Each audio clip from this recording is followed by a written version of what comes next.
Sanders or anybody to Sanders. It's been that kind of run for Jackson. And ABS showed up for him a little bit. It feels like these last 6 weeks we could have got off that field a little bit sooner, but the ABS drug it out, a couple more hitters.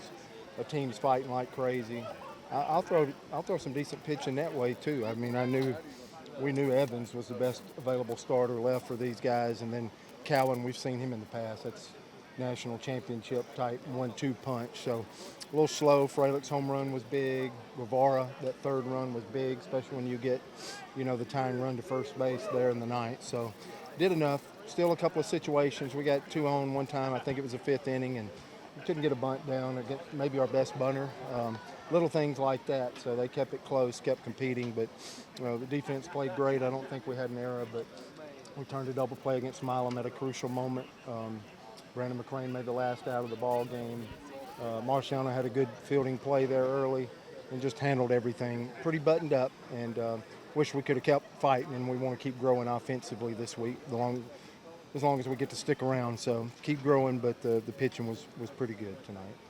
Leadoff has been such a key throughout this year, and whether it was the home run by Frelick that led off an inning, or even Chris Rembert back in the leadoff spot tonight, and he hits the ball that leads to that go-ahead run, getting a guy on base to start the inning. You cash that in too there in the 5th. Yeah, I felt like Chris has been coming for the last couple of weeks with his swing ever since I think the home run at Mississippi State on Game 3. I just feel like his at-bats are getting better and better. And once you lead off one time, you're not guaranteed to lead off again. It just keeps rolling around. So I think I really wanted to see before we get to regional play next week, if we get a 5th at-bat.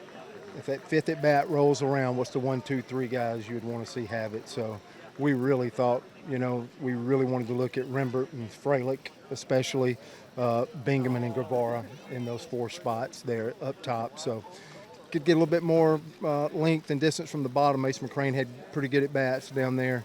He was in the 7th hole tonight and still in there. So we thought we'd play a little more offense and do some things, but we wasn't able to generate it. And that's why you saw Bristol and Ballou in there. So a little bit of different complexion, but it really started with our first 4 spots, thinking about, down the road and those guys getting settled, and who do you want to go down with if you're in the 9th inning, just like we were? Who would you want walking to the plate for that 5th at bat? And I don't think we want to miss any guys before those 4 are lined up. All right, the rain starts to fall a little bit harder. We'll let you go. Continue to enjoy this one. Can't wait to watch you Friday. War Eagle. War Eagle. That's head coach Butch Thompson.